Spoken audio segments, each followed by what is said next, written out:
Hello everyone, this is Alfia Tangsal, lecturer in physics, faculty of Arihant College of Arts, Commerce and Science. Today's video we are going to see about AC circuits. From the term AC, what do we understand? AC is nothing but the alternating current. AC is basically the flow of charge that changes its direction. It is used to deliver to houses, offices, buildings, etc. Now, because it can be transferred from one voltage to another, it has many applications.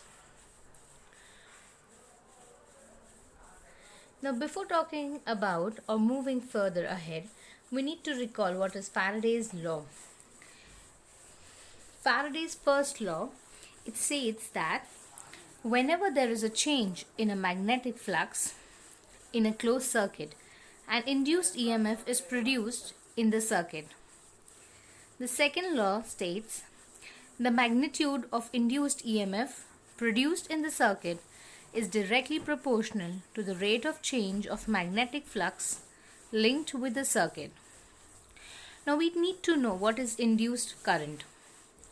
Induced current is basically the current produced in the coil due to a change in the number of magnetic lines of force that are passing through the coil.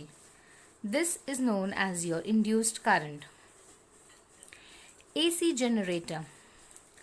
A generator which converts mechanical energy into electrical energy in the form of alternating current is called as your AC generator. There are two currents, alternating current and direct current. Now the current for which the polarity keeps on changing is called as your alternating current, and the current which has a fixed polarity is called as the direct current. It is considered that AC shock is attractive while DC shock is repulsive. AC that we used is of 220 volts and it has the peak value. However, DC voltage has a fixed value that is of 220 volts only.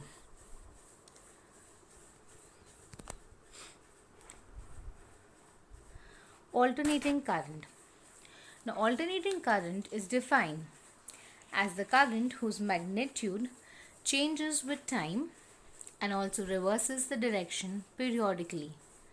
It is given by the equation I equals to I0 sin omega t, or I equals to I0 cos omega t, where I0 is termed as the peak value of alternating current.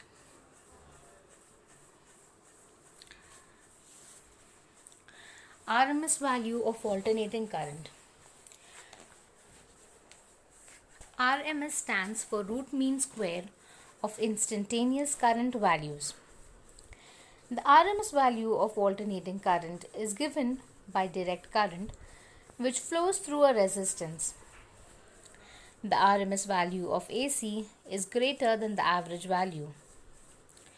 The RMS value of sine current wave can be determined by the area covered in half cycle.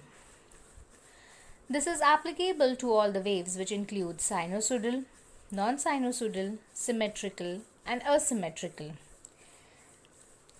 RMS value is the effective value of a varying voltage or current. It is equivalent to steady DC value.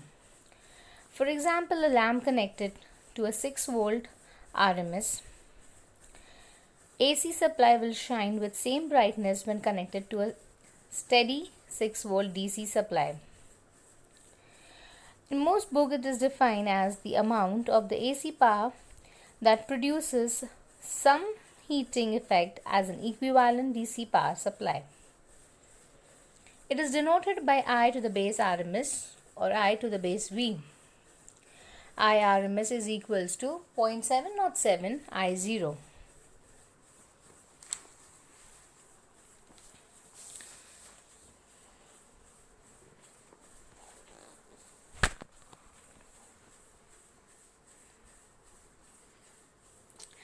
Now we have a derivation where we are supposed to find out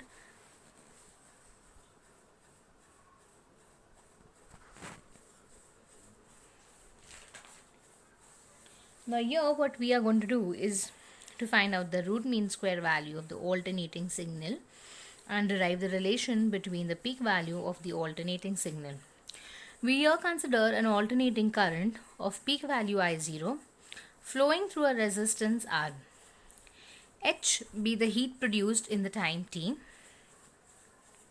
The same quality of heat can be produced in the same resistance in the same time by passing a steady current of constant magnitude through it.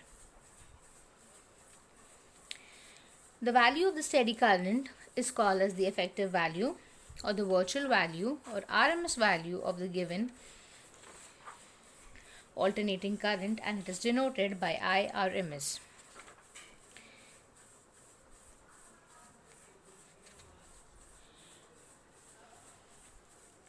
We here consider the first equation, that is given by V equals to V to the base M sine omega t. After that, we take VRMS, that is the root mean square of the alternating value, that is given by under root of 1 upon 2 pi integration of 0 to 2 pi omega square V square omega t. Now we are supposed to integrate what about V square. Before doing that, we know the value of V is nothing but Vm into sine omega t. So we substitute it over there. That is under root of 1 upon 2 pi integration of 0 to 2 pi Vm square into sine square omega t dt into omega t. Now we are going to take out the terms which are there. V square into under root of V gets cancelled off and we get it as Vm upon under root of 2 pi. Integration of 0 to 2 pi sine square omega t d omega t is going to remain under the square root sign. According to the mathematical expression, sine square omega t is nothing but 1 minus cos 2 omega t upon 2. So we are going to substitute it in place of sine square omega t. According to the mathematical expression and the solving, we write it as Vm upon 2 into root pi. This root gets cancelled off and we write it as 2.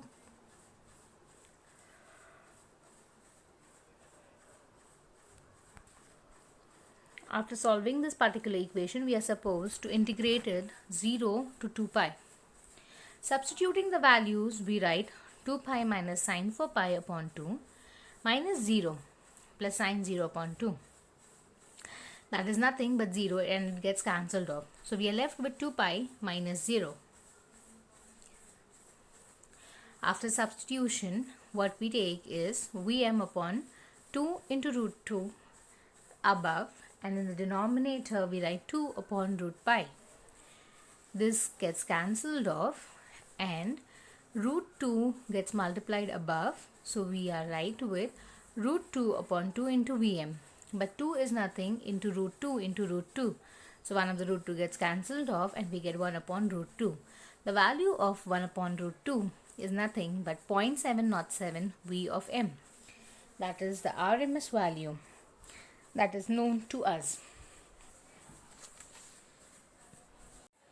Moving ahead with phasors.